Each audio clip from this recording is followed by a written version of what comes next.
Welcome to another episode of Inside Sales. I don't say that opening very often, do I? I usually open up with the, hey, hi, how are you? How's it been? How's your week been? How you doing? This one's a little different. And that could be maybe because I'm out of my rhythm. For the last week and a bit, I was in Atlanta, Georgia, my friends. Atlanta, Georgia. And I was at the OutBound Conference. So, I just got back home to my house yesterday. As you know, I'm Canadian. And so that meant I had to cross an international border during a global pandemic. Lots of paperwork involved. And on the Canadian side, when I get back, I have to quarantine in a hotel for 3 days. And if I test negative on that, then I get to go home for the balance of my trip and still quarantine. So I'm talking to you right now from the house, and I'm quarantining at home for the balance of my 2 weeks. So that's where I'm at. I'm by myself. We're empty nesters, my wife and I, and my dog. But my wife and my dog have gone to the family cottage. My wife has a bit of an immunal issue. And so she's playing it safe. She's off to the family cottage, and we talk and we videotape, and that's what we do nonstop until this is all said and done. My quarantine period ends, ironically enough, on July 4th. So lots to celebrate on July 4th. And then on July 5th, I'm scheduled to get my second shot. So I'm pretty cool about that. I'm pretty excited about that. But I wanted to talk today with you, my tribe, my crew, my posse, about the OutBound show. So full disclosure, I got no guests today. Nobody's going to sit here beside me. It's just you and I. And I want to talk to you a little bit about the show, what it is, why we went there, why you should consider going there if you didn't, and what you can look forward to next year. Because it's a really cool show. So a couple things. I went after this show hard. And usually people come to me, event organizers come to me, and they ask me to sponsor their shows. And then we go through a qualification process, like you do in sales. Well, who's the show? Who's your target audience? And what's your reach? And what's your price? And what does that get? And can we negotiate? And can I have this extra? And can I have that extra? And do I get the registration list? Do I get a booth? Do I get a speaking session? All these kind of things. That's what you normally do. Whereas this show, we specifically targeted. It was most recently, the title sponsor was Outreach, and I wanted to take this show from Outreach. Nothing to do with Outreach. I just wanted this show. The reason I wanted this show was because it's the only show in the industry that's put on by sales reps for sales reps. There's no vendor bias, so there's really no pitching. In fact, pitching's not allowed. There's no sales association, push for membership and all that kind of stuff. There's no research firm, advanced analytical scientific frameworks that they're launching or releasing. And again, they want you to sign up for a subscription to their very expensive research services. This is just pure sales. And that's what I love about, why I do this podcast, why I do the webinars, why I do the videos, why I speak. It's just me as a salesperson speaking with you as a salesperson. And it's just together, we're building our craft, because that's what it is, right? It's a craft. It's a discipline. We don't view it as a job. We view it not transactionally, but we invest our own time and our money and our efforts to become better every single day at what we do. That's what the purpose of this show is, to become 1% marginally better. So I went after it, and we got it. And finally it happened a year later. And it was weird, I got to tell you, being at a live conference speaking again. But it was amazing. Now, some of the things you need to know about this experience. You go into the Georgia Center, and you go. It's a huge place, and you go in this particular case. Like we're on the 3rd floor, or whatever. You go up the escalators, and you go up, and boom, you're in Outboundville. How's that? And everywhere you look, there are all the different speakers. They all have tables, and then there were the 3 sponsors. With the title one, as I mentioned, but we are also joined in sponsorship from Connect and Sell. We've had Chris Biel on the show many times, and a company called Scipio. And I admit to never having heard of Scipio before, but it sounded like a really cool product. Of course, Connect and Sell has a great product if you want to do massive outreach at scale using the telephone and develop your pipeline that way. So good sales solutions across the board. And then you see the speaker setup. You go, there's Jeb Blunt's table, and there's Victor Antonio's table, and there's Anthony Iannarino's table, and there's Mark Hunter's table, because those are the 4 anchors of the show. But then the speaker list just went on and on and on. Again, you go to outboundconference.com and you can see who I'm talking about. Like, Jeff Bajorek, Larry Levine, Sherry Levitin, Meredith Elliott Powell, Amy Franco. My gosh, the list goes on. It's crazy how big it is and how amazing it is. And what was really interesting is all these people whom I follow online and have done lots of work with and consider them colleagues and peers, many of them I'd never met live. So leading up to the show, many of them were emailing me. I was emailing them. Are you going? Yeah, I'm going. And I'm so looking forward to meeting you live. And that's what's so cool about this. I got to hang out with all these cool people who I only knew through a virtual connection. It might have been a Slack group, it might have been a webinar, might have been a podcast, might have been as a panelist, might have been in a community.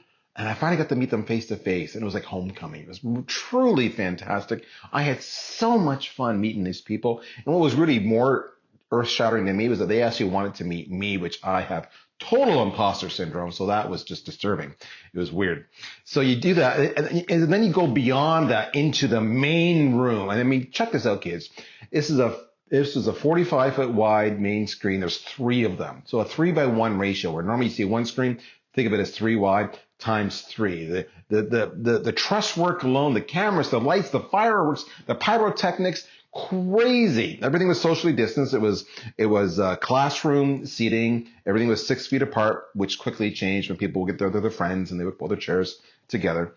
And the lighting was incredible, and there was fog machines, and there was logos on the walls, and it was bigger than life. And it really was the most truest badass production I've ever seen in this industry for a sales show. It was like you were going to a Hollywood event. It was crazy. You were immersed. So that was the show. And then they had these other things that were so innovative. They had the fishbowl. Now, the fishbowl is a room you can go to, and they call it the fishbowl because it's all glass in the front, and inside they had 3 cameras. They had a producer, and they had a cafe table with chairs that you can go and see all these people have booked time to do podcasts and webinars live from the show floor. That was really, really cool to see that. And then they had this dynamite thing. They had Doug Lehman. If you don't know Doug, you hear him in layman's terms. He's a video guy, interviewer. This is his shtick. He's very good at it. And he was backstage. So the entire time he was backstage.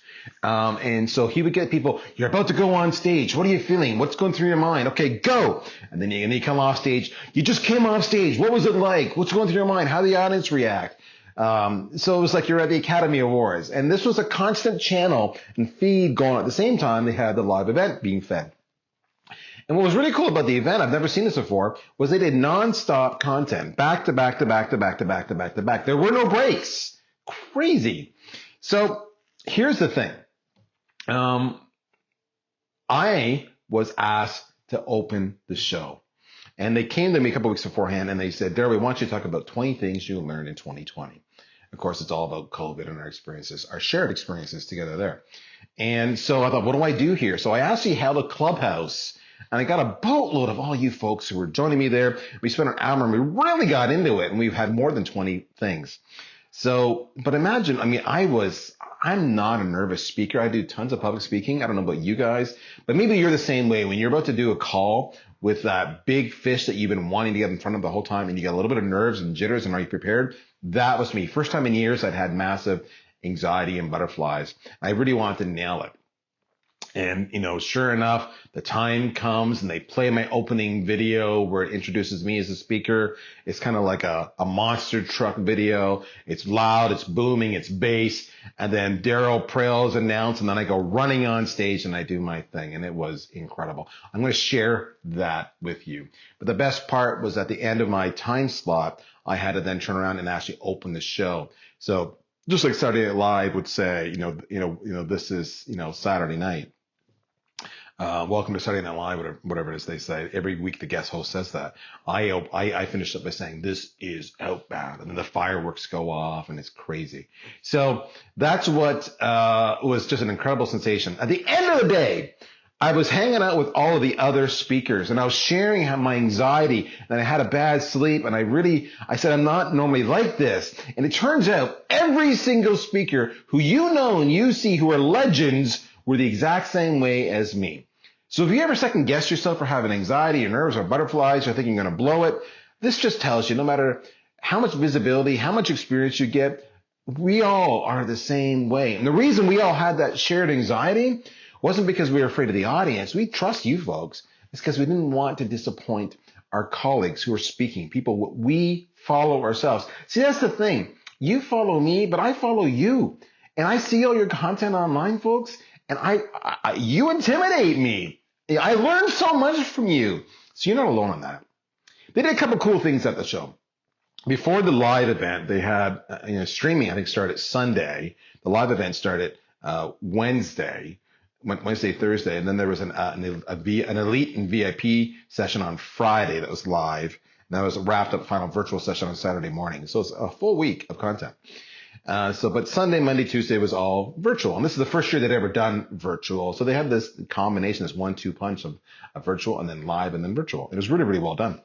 But so while the virtual was going on Tuesday, they actually start with Monday. It was Tuesday. So Tuesday we had a VIP masterclass where Victor Antonio, Mark Hunter, and Anthony Iannarino sat up front, and they took all the people who had paid for the VIP passes, which was a little more money, and they broke them up and all the sales leaders over here and all the sales reps over there, and then we had 10 minutes to put on whiteboards all the issues and challenges we want to help with.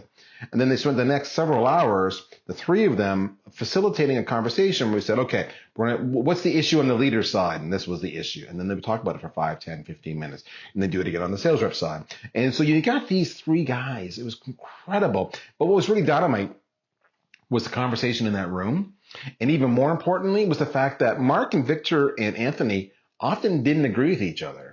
And that's cool. I loved that tension and that lack of disagreeing because you're going to hear multiple viewpoints and you can go test, Mark's approach, Anthony's approach, Victor's approach, and figure out what's right for you.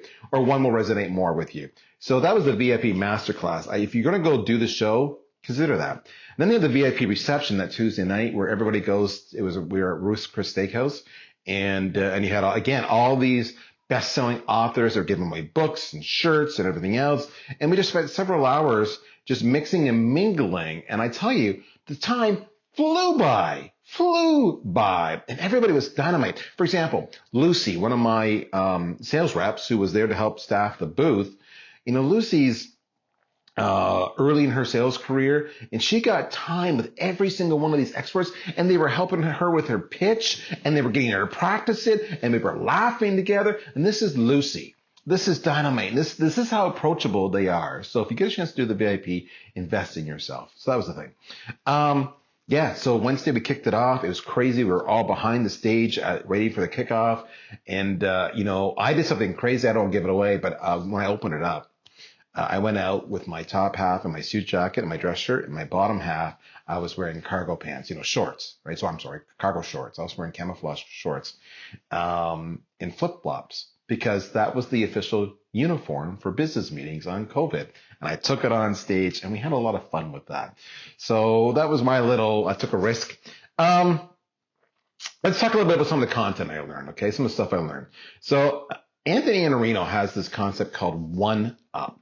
If you have a chance, go Google it. Anthony Iannarino, One Up. He's got a blog post about this from a year ago, but it's about how you do consultative selling and about how you add value in the process to your prospect. You're not pitching them. You're one-upping them. You're taking their issue to the next level. You're knowing more about it than they know about it. You're giving them options that they hadn't considered. And I'm doing a poor disservice for it. But that resonated through the crowd like you wouldn't believe, because that's where we sometimes drop the ball. We get intimidated, what have you. I wouldn't be shocked. I'm just throwing this out there, but I have nothing to base this on if we see a book from Anthony soon on the whole one-up aspect. So check that out if you get it. It was all about consultative selling. So Google Anthony Iannarino on consultative selling, all that kind of stuff. He's really good. Anthony's an interesting cat if you don't know Anthony. He's probably the most cerebral of all the sales leaders you're aware of. And what was so interesting about him is he's just kind of got this dry wit. He's cheesy, he's sarcastic, but he deadpans it. That's his delivery. So there was that. He had another session where he's talking about kind of old school, recent school, new school. Again, I'm paraphrasing what he's doing. But one slide jumped out at me about the best leaders and professionals in the sales profession. And he's quoting all these incredible people who are thought leaders. So these aren't people in the sales industry he's quoting. He's quoting legitimate people who we all think are amazing and bright, and we recognize their wisdom. And he talked about the best leaders, the best people are the ones who are willing to learn. You invest in yourself to learn, and then eventually unlearn, because that no longer applies. And then relearn, but the new way. Check that out. Learn, unlearn, relearn. That was crazy. And that's what really resonated with me. His one up and his learn, unlearn, relearn, just the whole idea. Even he had another one, talked about how you would have a sponsor, and then you would have, that was the old way, and then you'd have a buying committee, which is the more recent way. And now you're just driving consensus because the buying committee is so fluid these days. So you had all these gems that were just really, really crazy that caused you to think about how you approached it.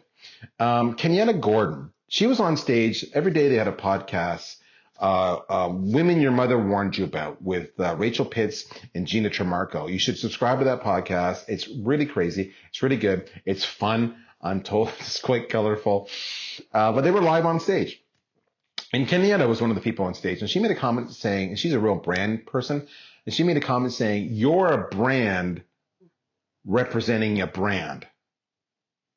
And that was like, wow, you're a brand representing a brand. So think about it. I'm a brand. Darryl Praill is a brand representing a brand, which would be VanillaSoft. So I'm both representing me and I'm representing the company. And when you start thinking about your brand that way, which is one of the things I talked about in my 20 things we learned in 2020, was we all became brand conscious. You all of a sudden go, wow. And that's another way of developing your own pipeline, because you're a brand representing a brand. So, and people trust both brands, right? That's dynamite. So that was Kenyatta Gordon. Jed Blunt, he's the master. This is in the heart of it. This is his show. It's all the sales gravy crew. He did a couple things. Jed's got an expression. I always modify it. His expression is pipe is life. So I always do the hashtag pipe is life. But he's right. He's like, everything you're doing is for pipe. And he told a phenomenal story. He's an incredible storyteller. So the phenomenal personal story about how he got so caught up early on. He was the top sales rep in his organization, and that he had actually, close a massive deal. And of course, the success team's having difficulty deploying it. So he had to get involved in doing this. He spent the next quarter really helping this customer get up and running successful because he sold the deal.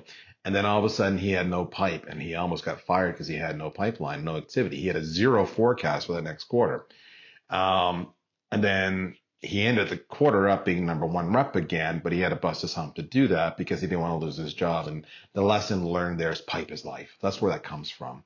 And he's right. I went through the exact same experience myself in my first sales job selling copiers. I'd sold so many copiers that I was so busy selling that I forgot the prospect. And you have to balance that. So he talked about pipe is life.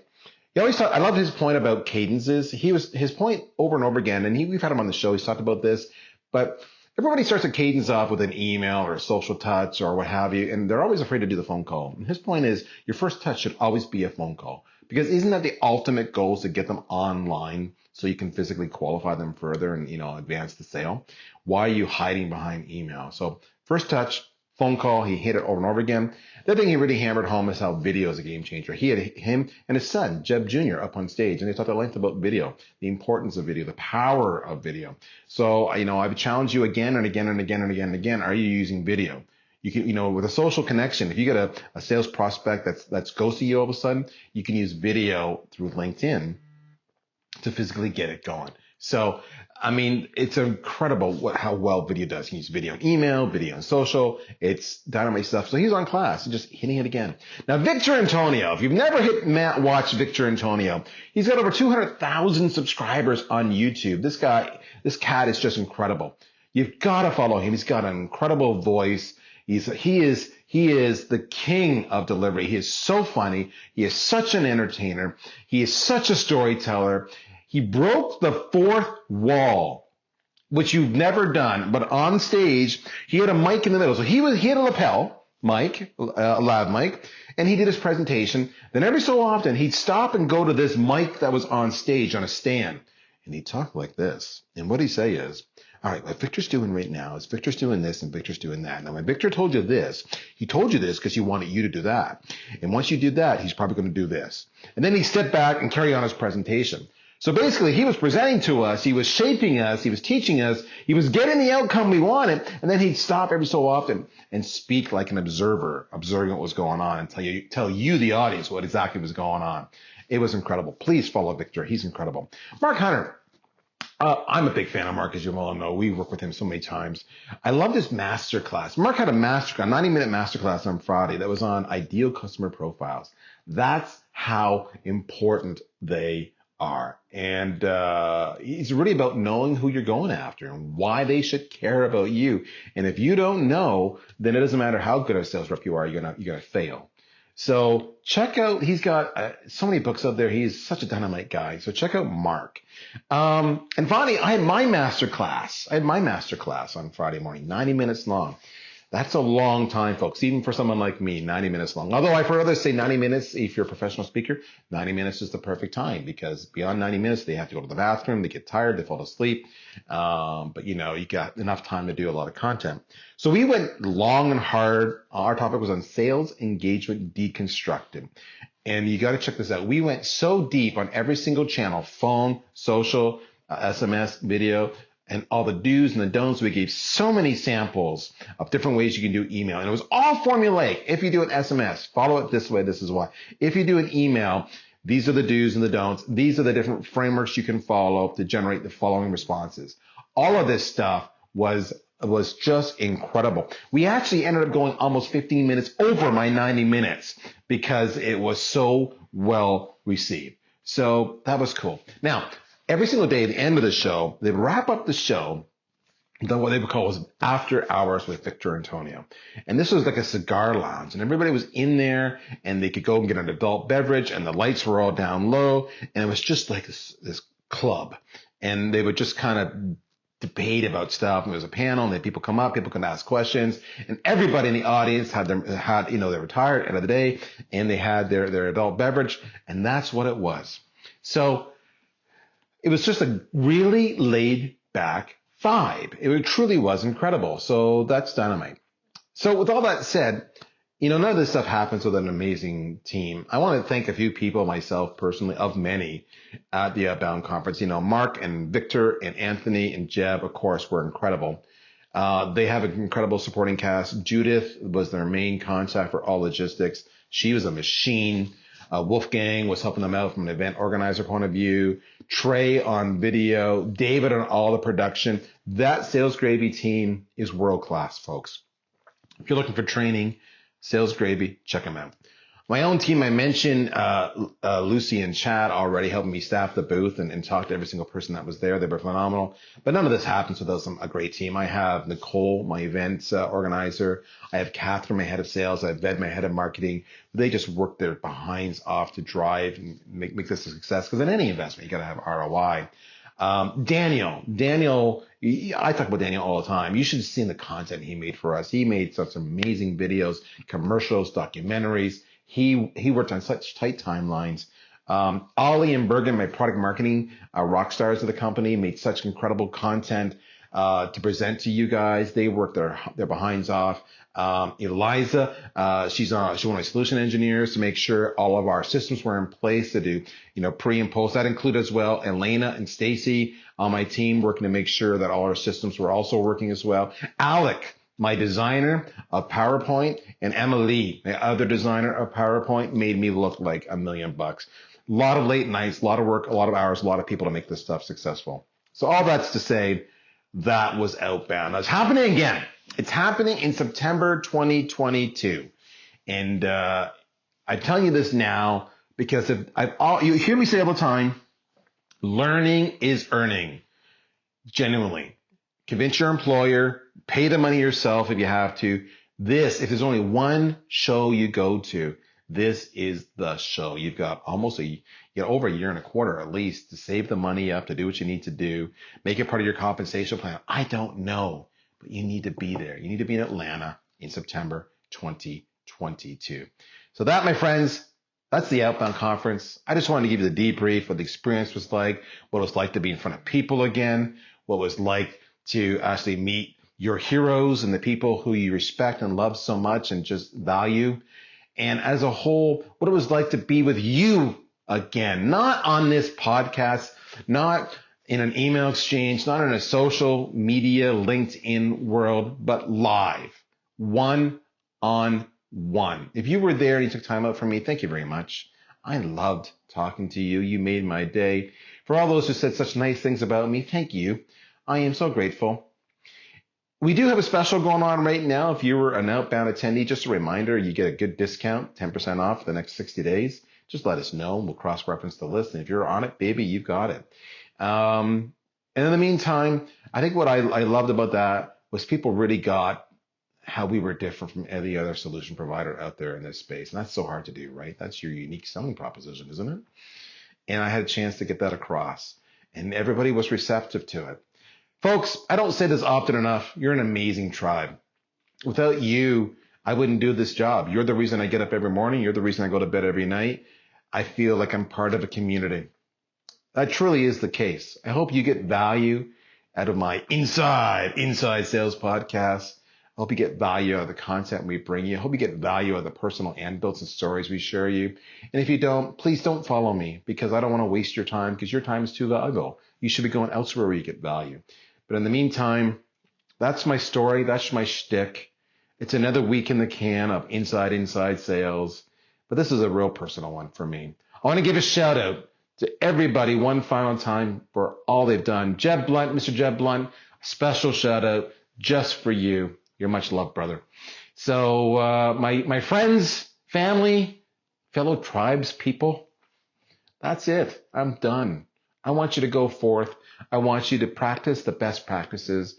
I want you to close the biggest deals. I want you to have life balance.